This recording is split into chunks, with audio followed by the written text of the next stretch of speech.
PM 560, The Answer. Get the latest weather, traffic, and news updates online at 560theanswer.com. Now, from the Signature Bank Studios. Only the biggest stories, only the biggest guests, and only the biggest opinions. This is AM 560, The Answer.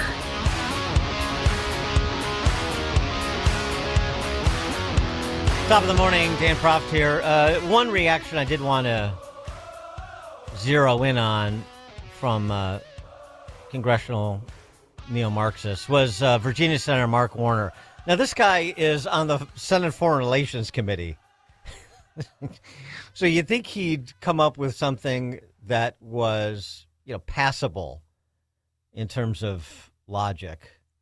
But here was his criticism of sorts of President Trump's decision to launch on Iran. I think the president has started a war of choice. There was no imminent threat to the United States. So the decision to put our service members in harm's way and bases around the region in harm's way was entirely based upon the president's decision, not an imminent threat to America. I think it is incumbent that the president of the United States comes before the American people and the Congress and makes the case of why he has chosen to go to war at this point. Ironically, Dana, if the president had chosen to take one of these actions back in early January, when the Iranian people were on the streets in the millions, you could make a case because that might have nudged the regime into a dramatic change. He couldn't make that choice because the aircraft carrier that would have assisted that operation was off the coast of Venezuela at that point, and our allies in the region, in Europe in particular, who would have been helping us make that choice in January, were very focused on the president's crazy folly around Greenland. So the fact that he has chosen now, why now as opposed to a few weeks from now, to have given the negotiations a bit more time to see if they play out. Now, listen, I will be the first to acknowledge having the supreme leader and other major leaders of the Iranian regime eliminated is good for the region, good for the world. But for anyone to pretend or to assume that this is over at this point. I mean, okay, so let me just understand something, Senator. So what happened was good, but it should have been done 3 weeks ago, or it should be done 3 weeks from now. And Trump should make the case to the American people, which he did on Saturday morning, and ultimately address Congress, which he can. But nothing is over, even though the president has already publicly committed to basically a 4-week campaign, recognizing nothing is over. But other than that, really a trenchant critique from Senator Mark Warner. There's something else to the timing of this. And by the way, I will get to the Clinton depositions, but we've got a guest now, so we're sticking on this topic. But, hang on in LaPorte and elsewhere. But the timing of this, as I've been mentioning, we're going to get to it right now, China. Good piece in over at the Free Press by Zineb Raboa, who is a scholar at the Hudson Institute. A lot of the timing of the attack can be explained in one word, China. By the way, just as an aside, Mark Warner, he should have attacked or could have attacked when there were millions of people in the streets. That's when you want to launch a missile attack? You want to start airstrikes when there's millions of innocent civilians in the streets of Tehran? Okay, I digress. Back to China. She writes, in late December, when the largest protests since '79 erupted in Iran, fueled by the economic freefall and a population that no longer believed in the regime's strength, the government responded with the massacres, prompting the EU to designate the Revolutionary Guard a terrorist organization, further isolating the regime, which Trump has been effectively doing methodically when he either created opportunities or seized them since his first term. All right, now hold on. Yet China was moving to put it back together, the Islamic Republic. Weaker than any point in history, but China was on the cusp of moving to put it back together. Last week, it was reported that Tehran was close to finalizing a deal for Chinese-made supersonic anti-ship cruise missiles, which actually John Fetterman mentioned on his during his appearance on Badaroma. Supersonic anti-ship cruise missiles capable of threatening American carriers now amassing in the Persian Gulf. Earlier, Chinese suppliers shipped more than 1,000 tons of sodium perchlorate, a key missile propellant ingredient, to an Iranian port, enough to rebuild a substantial portion of the ballistic missile stockpile that Israel spent 12 days destroying.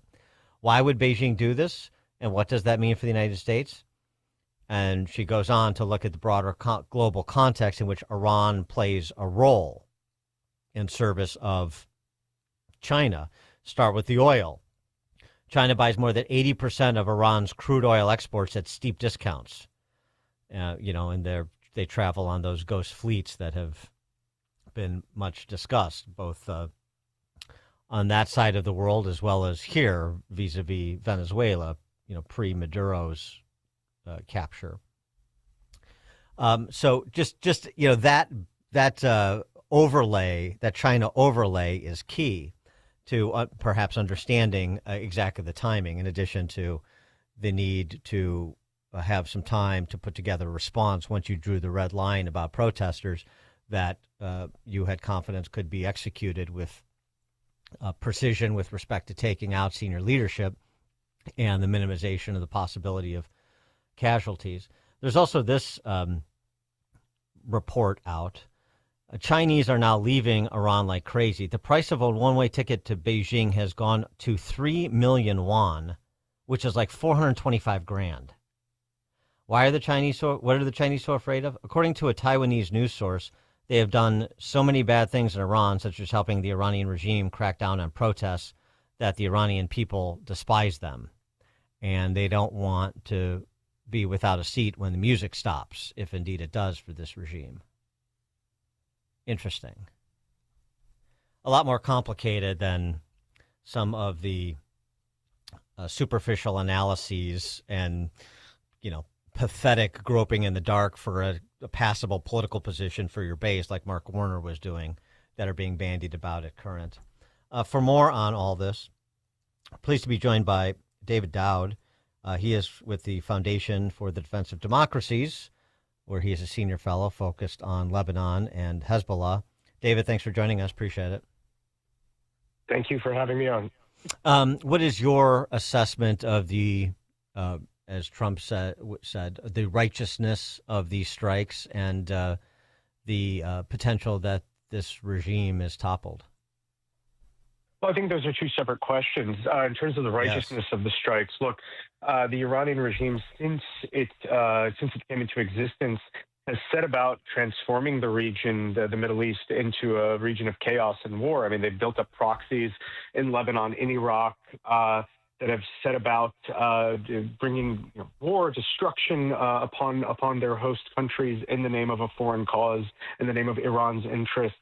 As we saw on October 7th, one of Iran's proxies, Hamas, and another Palestinian Islamic Jihad, brought yet another conflict, yet another destructive and bloody conflict between Israelis and Palestinians. Tehran has an interest in preventing Israeli-Palestinian peace from ever being achieved. And, this is setting aside that both actors also have agency, but Iran has been adding fuel to the flames. So this is a regional destabilizer. This is a regime that has brought, the death of hundreds of thousands of Syrians just to keep Bashar al-Assad in power because his presence served their interests. And, the Iranians themselves can speak to the horrors that they suffered at the hands of this regime. So in terms of the righteousness of the cause, I think there are a few causes in recent history that are as righteous as at least constraining, crippling the regime in Iran. Now, whether there's the second question, whether this campaign has the potential to bring about change in the regime in Iran is a separate question.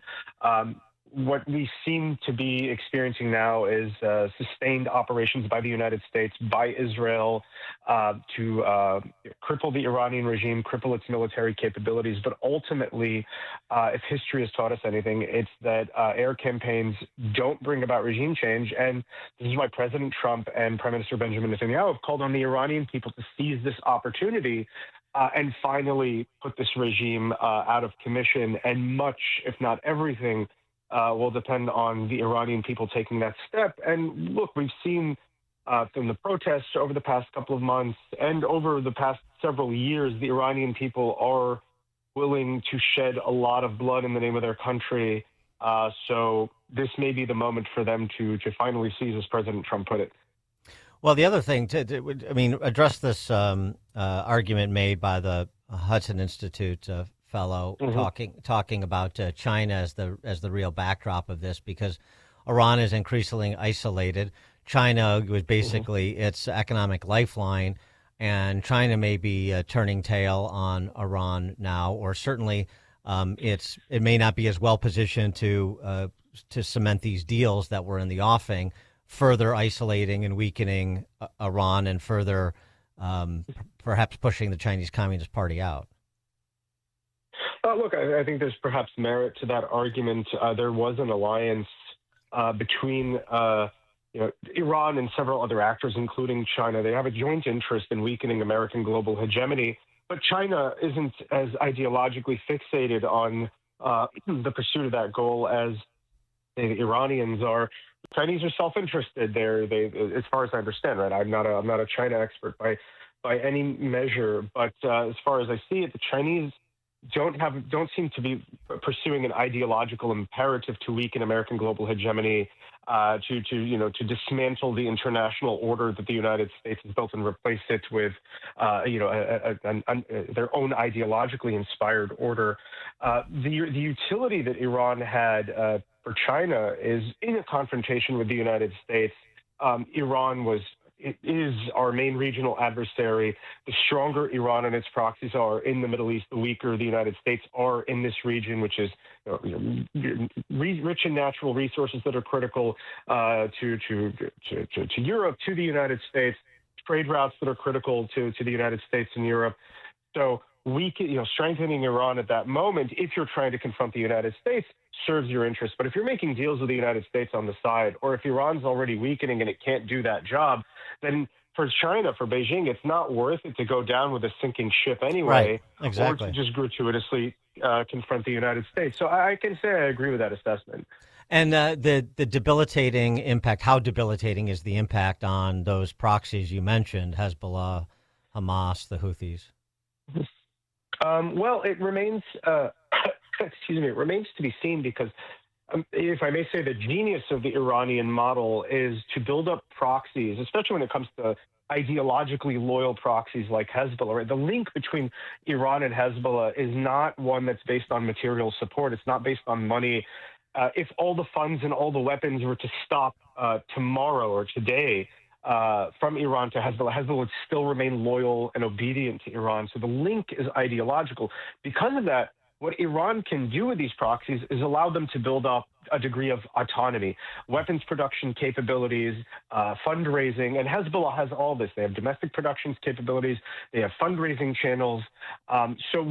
If the regime were to be severely weakened, or even there were regime change in Iran, an entity like Hezbollah would be severely weakened. At the same time, it would still have the means to self-perpetuate, assuming nothing else happens. Now, obviously, Hezbollah decided to bring a war upon itself yesterday, so that may shape Hezbollah's fate a lot more than what happens in Iran alone.